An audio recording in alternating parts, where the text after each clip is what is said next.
Are you a leader or an organizer or someone who's responsible for gathering a lot of people together? That's great. But if you are, there may be one thing that's really keeping you from harnessing your full potential in this role. And that is simply, are you actually connecting?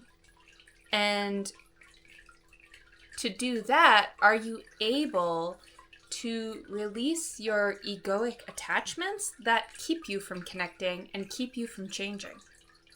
That's what we're going to explore in today's video. My name's Danielle, if you're new here, and I'm a community mentor. I help communities and organizations embrace change through a sustainable people-first lens. And for it to be people-first, we really have to understand the human side of change. And equally, we need to be able to embody, as people, as humans, the energy and calm and confidence to pursue those changes, even when the path towards that change is very uncertain. Because a lot of the people that I work with are people who are doing things that haven't been done before. They're breaking down walls or reaching across divisions or planning for futures that no one else is planning for. And that's why their work is so incredible and visionary. And it's also why we really need to pay attention to the foundation that we're moving through this work with. And what it all comes down to is we need other people to help us with these changes.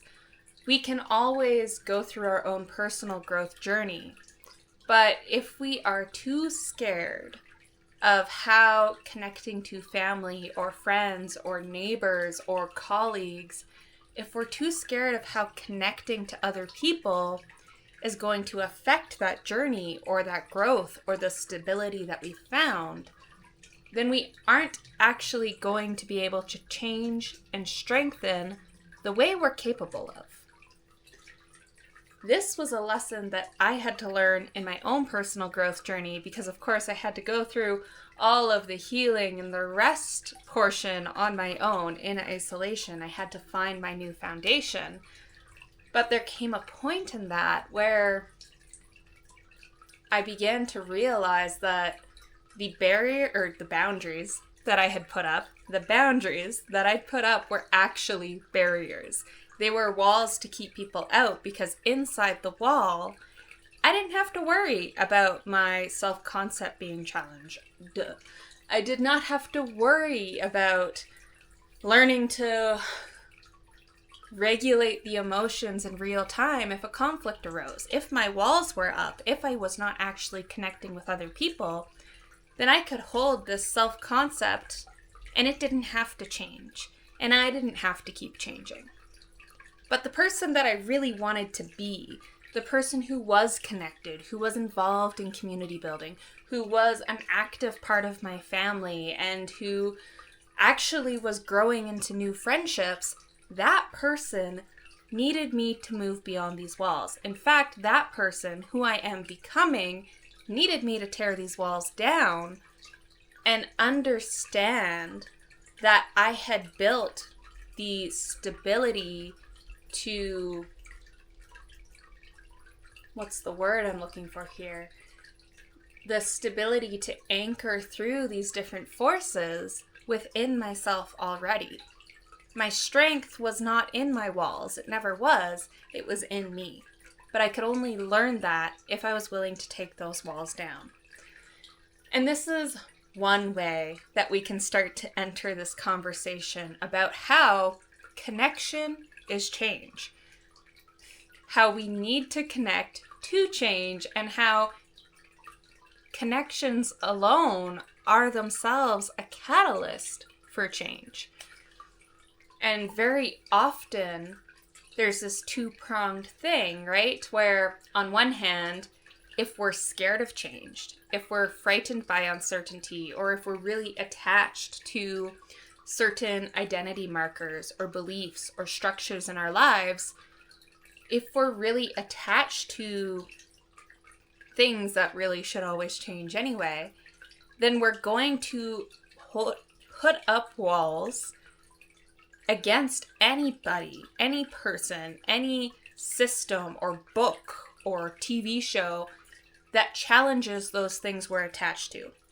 Because if there are things challenging what we're attached to and our identity is attached to something outside of ourselves, then it automatically feels like we are being challenged too. Our self-worth, our self-concept is being torn apart, even if someone or something is actually critiquing one of the things we're attached to that is not part of us, not really. This can drive us to put up walls, to only connect with people who we know already agree with us. And this is part of the driving force behind the widespread division that we're seeing nowadays. And I also want to note that this division is intentional. I want to bring awareness to the fact that it is a standard political practice to wedge certain groups that otherwise might find solidarity with one another. They wedge in these different issues to break those groups up, to destroy their collective power and their ability to organize into community movements, into grassroots movements. So when we talk about connection is change, it really comes into this idea that if we are unwilling to change an aspect of ourselves, we are going to hold ourselves back from actual connection. At the same time, let's talk about how connection is this catalyst for change. Because this is something I think leaders especially need to understand. I love working with people, helping people get to this transformational leadership space, which is more non-hierarchical. It is understanding and celebratory of the different skills that everybody in our organization or team or community brings to the table. This is very different from the ideas of leadership, classical leadership we can call it, Western style leadership we can also call it. It is very different from this kind of leadership where the leader is the point person. The leader is the hierarchy. They are the one with the power. And as you go down the hierarchy, there is less and less power.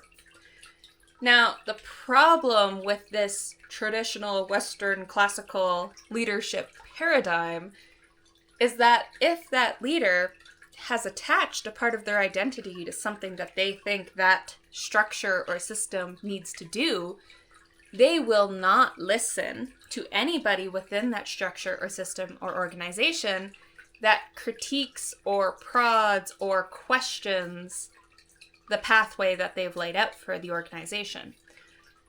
And that means they are blinding themselves to the weak spots, they're blinding themselves to the opportunities that exist elsewhere. In short, they're making it harder and they're making it more likely that they're going to fail. The other aspect of this, and this is why this actually hides very sneakily in these traditional Western leadership structures. When this one leader is too scared of being questioned, too attached to something, their identity is attached to some aspect of the company, to hear other people, to listen to their perspectives, or to value their strengths, if they are in that mindset, they also cannot connect to anybody in their organization, not truly. They might know how to order them around or have a coffee conversation, but they're not going to know how to see them as a person. Because if they see them as a person and as a person they are questioning something that leader is doing, then it begins to feel too vulnerable, too much like an attack, too much like something to push away. And this is how very easily these hierarchical leadership structures can fall into groupthink. Because that leader who, let's be honest, there's someone who has a lot of growth to do, who lacks the emotional maturity and intelligence and resilience to truly weather uncertainty and challenge, that leader is going to subconsciously create an organization or a team that simply mirrors what they already believe is true. They're going to reject and potentially fire or move away anybody who questions that aspect of themselves that they're so attached to. Because when we connect, when we truly allow ourselves to not only hear another person, but allow what they say to integrate into us, we're going to be changed.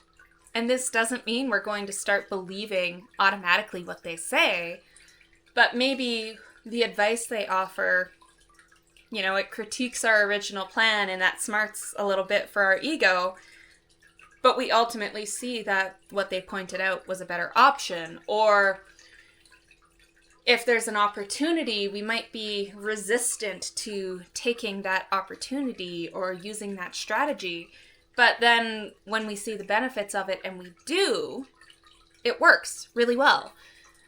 This also is really helpful as a lens for incorporating or understanding, at the very least, beliefs that are different from our own. And what I mean by this is I am someone with some very strong beliefs and values. I've done a lot of work to understand my values, what I actually want to put out into the world, what I believe. What I do believe, to me, is truth.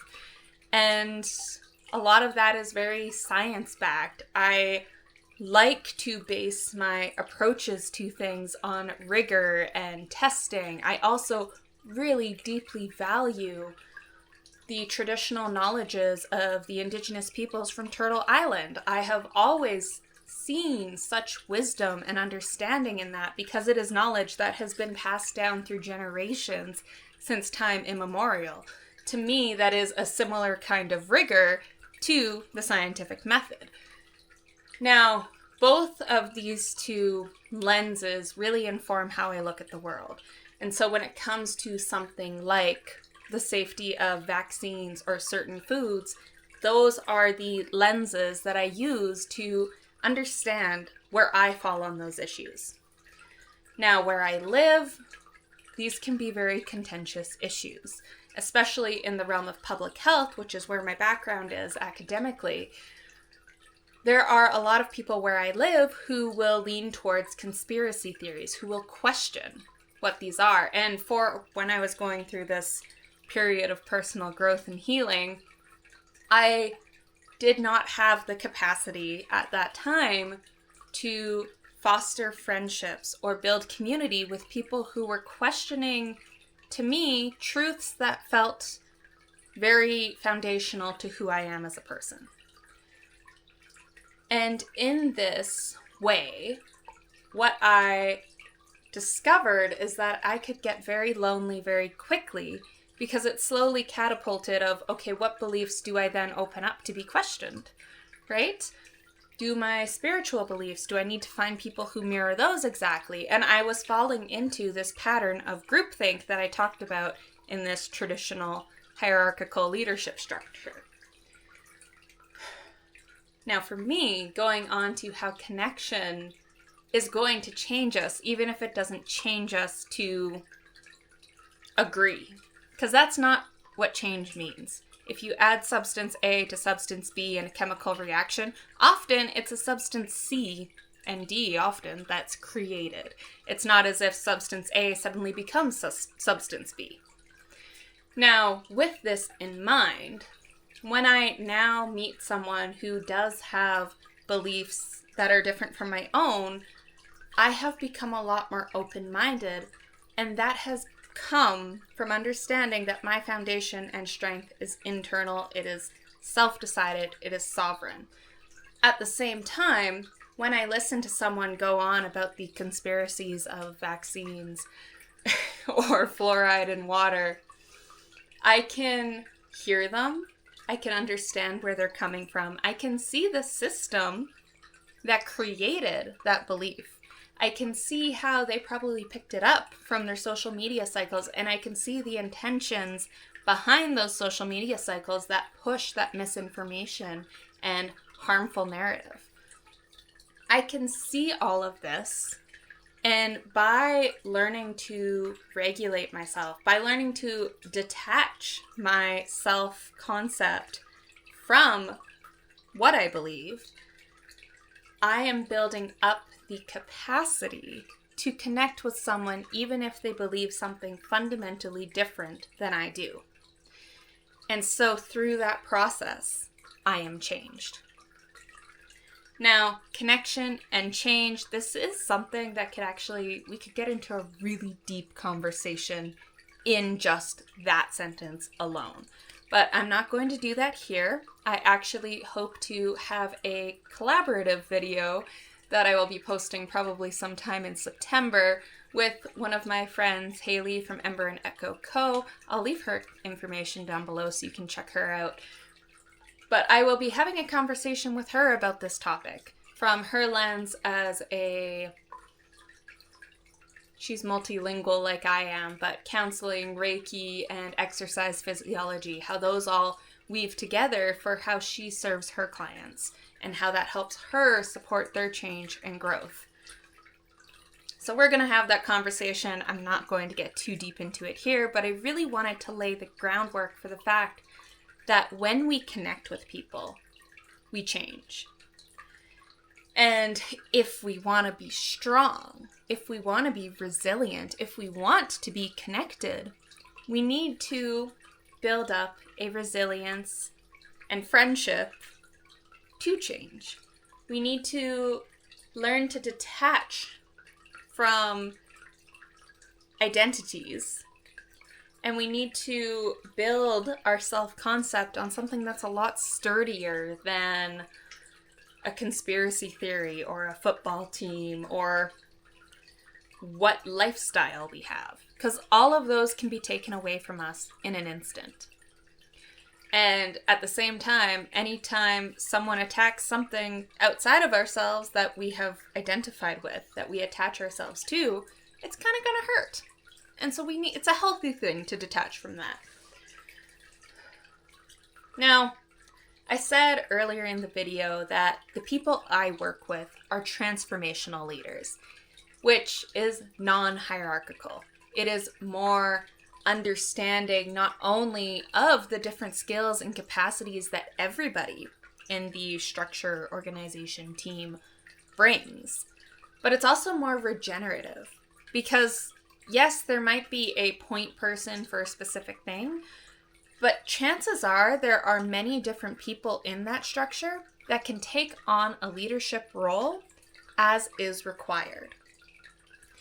And people are going to lead in the areas that they have their strong points in.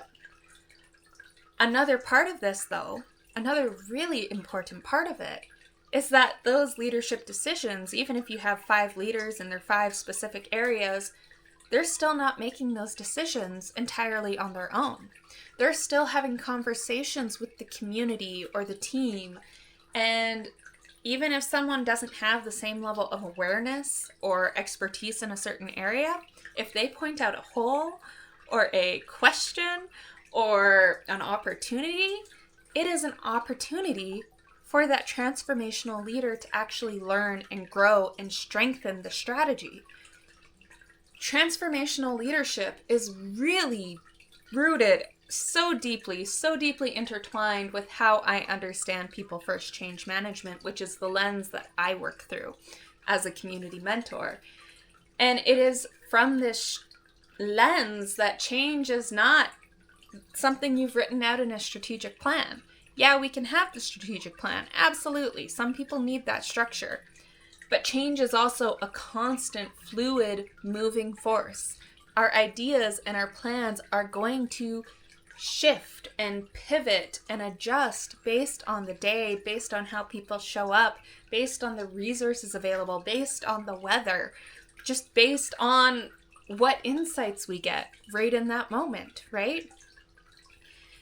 And whereas the hierarchical leadership structure may rely heavily on the written word of that strategic plan and the rigidity of it, and may be able to push through some excellent returns and goals through that, it is the transformational leaders who are going to be doing that same work, and maybe not the same people, but that same organization, who are still going to be doing the same work, making an incredible impact years down the line.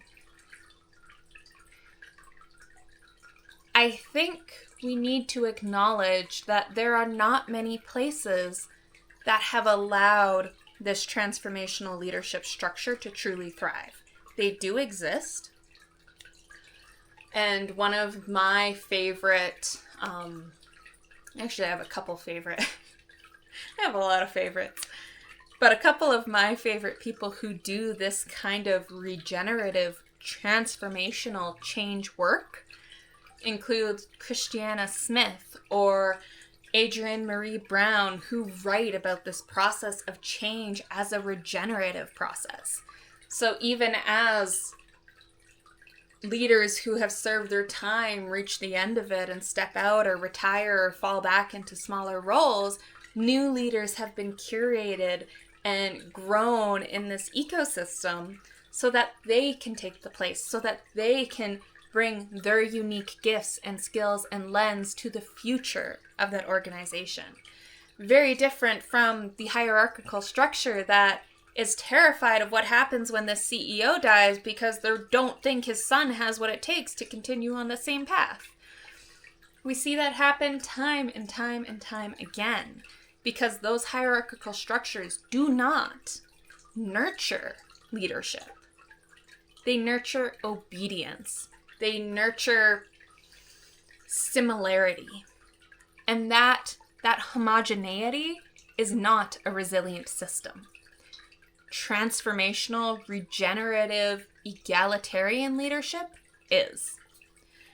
And so if you are someone who is in a leadership role, whether that's in a community, in an organization, on your basketball team, I really want to challenge you.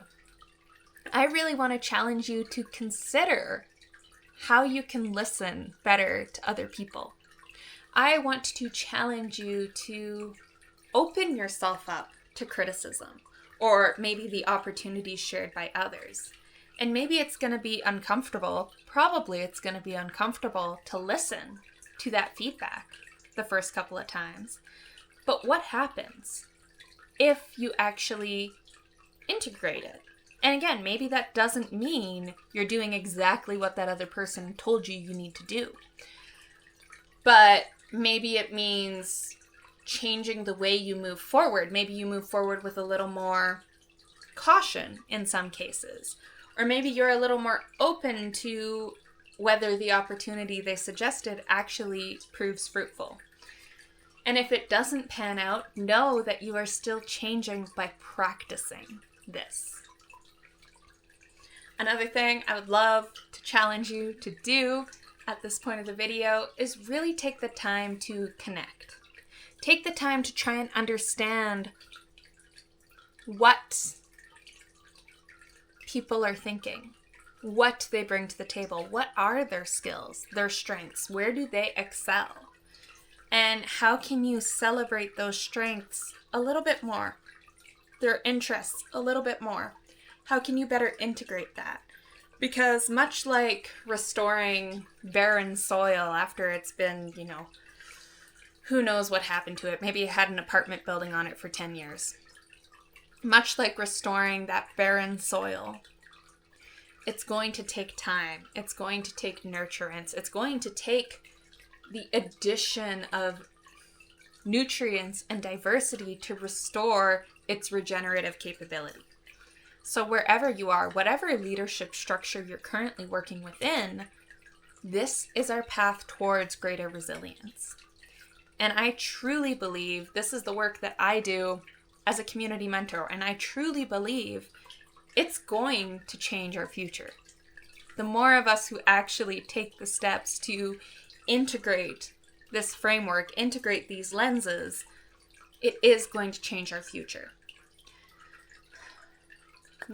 Okay, I think that's all for this video. If you want to see that video about connection and change that I'm going to be posting with Haley, subscribe now so you don't miss it, because that's going to be fantastic. like this video, leave a comment, let me know your thoughts. Maybe you think I'm insane. I'd love to hear it.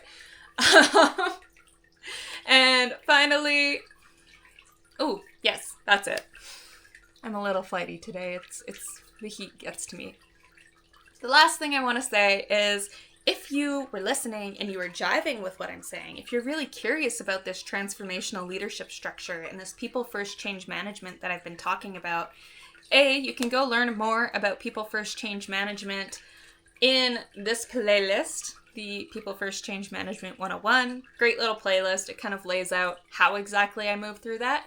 But also, you can book a discovery call with me where we can actually get into the meat of how this can be applied to you, to really dig into real ways, real strategies we can make in your life, in your organization, so that you can start integrating this lens and these practices for that real long-term impact. My name's Danielle. My mission is to help people deepen their connections to others, to themselves, and to the environment, because as I said, connection is the catalyst for change. Subscribe, and let's make your story a vibrant one.